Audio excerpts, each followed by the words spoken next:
За сайн байцгаана уу үзэгчдээ. Тэгэхээр сүүлийн үед аймаг орон нутаг ялангуяа одоо бас хөрөнгө оруулалт бүтээн байгуулалттай холбоотой иргэдийн шүүмжил дагуулсан ийм мэдээлэл бол цахим өгчөнд одоо тархсан. Энэ асуудлаар бид бас аймгийн иргэдийн төлөвшөлтийн хурлын дарга Ирэх Баяр даргатай уулзаж тодруулах мэдээллийг үзэгч та бүхэндээ хүргэхийг зорж байна. Тэгэхээр Ховд аймгийн тухайд бол яг аймгийн иргэдийн төлөвшөлтийн хурал засаг даргын тамгын газрын зүгээс бол 900 одоо сая төгрөгөөр одоо парк шинжилэл, автомашины парк шинжилгээг хийх гэж байгаа гэсэн асуудал яригдж байгаа. Тэгэхээр Ховд аймгийн засаг даргын тамгын газар болоод иргэдийн хурал зайлшгүй одоо парк шинжилтийн ажил одоо хийгдэх ийм шаардлага байгаа юу гэдгээс яриагаар хэлвэл. Аймгийн иргэдийн хурлын 2 дугаар уралдаанаар бол аймгийн төсөв батлагдсан. Ховд аймгийн төсвүүдээр бол бас энэ хөрөнгө оруулалт дээр нь аймгийн тамгын газар, за иргэдийн хурал, за дээрээс нь гадаад эрг яриатын байгууллага дээр бас автомашины асуудлууд ингээд шийдэгдээ явсан. Ер нь бол аймгийн одоо шилбэл энх баяр дарга бол орлогч дарга энх баяр дээр бол одоо шилбэл машин байхгүй. Жолоочийнхаа машин одоо тэгтэг 33 гэдэг нэг цагаан жолоочийнхаа машин унаа явж байгаа. За ер нь бол огт унах машин байхгүй юм билэ.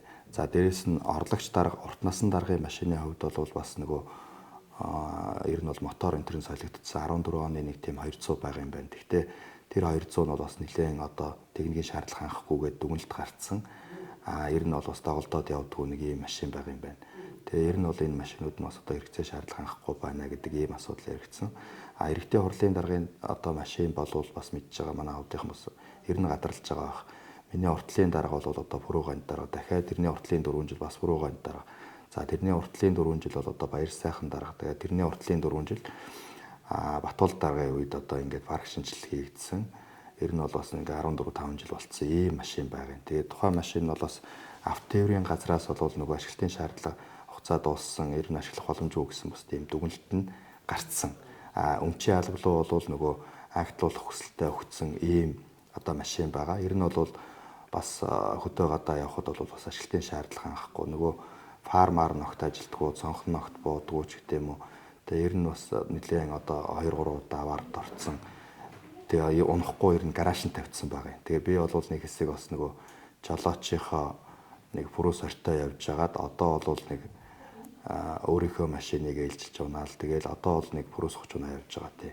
Тийм байдалтай байгаа. Ер нь бол хөдөө гадаа бас манайх чинь одоо зайлшгүй явах шаардлагууд гардаг. Тэгээ би ер нь бол бас энэ иргэдийн хурлын хуучин дарга нар ч гэсэн энэ автомашины парк шинжилт зайлшгүй одоо хийх шаардлагатай шүү гэдэг энэ асуудлуудыг ярьж ирсэн. Тэгээ хоёр намын бүлэг бас хоорондоо яриад энэ бас зайлшгүй хийх шаардлагатай болцсон юм а гэдэг асуудлаа яриад энэ машины хөрөнгө оруулалтын асуудлыг тавьсан баг. Их усврын тухайд бол гадаадын эргээ хариатын байгууллага өөрөө манад бол баруун бүсийн төв нь байдаг. За тэгээ визний хураамжгээд орлого ордог. Энэ орлого нь бол дээшээ төвлөрөө явцдаг ийм орлого байдаг. Тэгээ гадаадын эргээ хариатын байгууллага бас баруун таваа аймгийг хариуцж байгаа учраас бас тэр бүх одоо хил гайл дээр, хил бомт дээр очиж ажиллах хэрэгцээ шаардлага гардаг.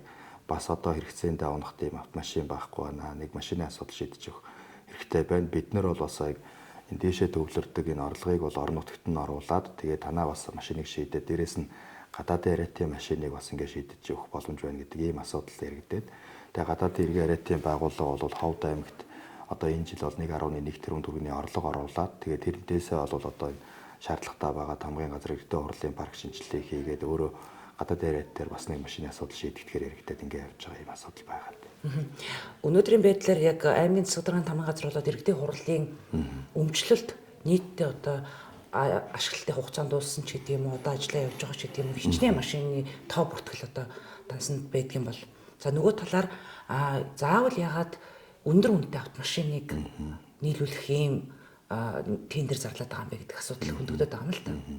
Тийм иргэдийн хурлаас баталсан төсвийн хэмжээнд тэр нь бол тухайн үед бол бас хоёр намын бүлэг дээр ярьж байгаа. Тэр нь бол энэ туулах чадвар сайтай машины зах зээлийн үнэлгээ юм байна. Тэгээд энэ дээр нь бол бас худалдаа авах ажиллагаа зарлуулахаар ингээд төсөв мөнгөнд баталсан. Тэгээд тэрнийхэн дагуу худалдаа авах ажиллагаа хийгдээ явж байгаа. Иргэдийн хурлын дарга дээр бас одоо нэг машин байгаа гэдэг нэг сая фэйсбүүкээр яваад ах шиг байна лээ. Тэгээд тэн дээр бол хуучин иргэдийн хурлын одоо нарийн бичгийн дарга хийжсэн хүний унжсэн машин байгаа. Тэгээд тэр хүний дараагийн ажил авсан хүний тухайн машиныг бас одоо унаад явах ийм одоо асуудал байж байгаа. Дээрээс нь тухайн машин нь бол бас нөгөө төсвийн хөрөнгийг бол зориултын бусаар зарцуулж авсан гэдэг үндслээр одоо авилгатай тэмцэх газар шалгадаад ингэ явж байгаа бас хяналт шалгалт хийж байгаа тийм асуудал байгаа бол тэр машин одоо гаражинд ингээ байж байгаа тийм бас. Уучлаарай төсвийн хөрөнгөийг үр ашиггүй зарцуулсан хууль бусаар гэдэг чинь яг ямар юутай холбогдож байгаа вэ энэ машин техник асуудалтай холбоо ярихад? Тэр нь яг хөө зүгээр нөгөө иргэдийн хурлын цахим тоногт хөөрөмж гэсэн зардлаас одоо ингээд машин хуучин одоо дарга нар машин авцсан байсан. Тэр нь тэгээд нөгөө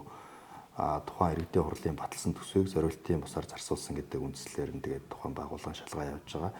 Тэр нь хууль номын дагуу байна болно гэх юм бол тэрийг дараагийнх нь одоо иргэдийн хурлын нэрийн бичгийн дарга нь одоо ингээд албанд ашиглаа явахаар тийм байж байгаа.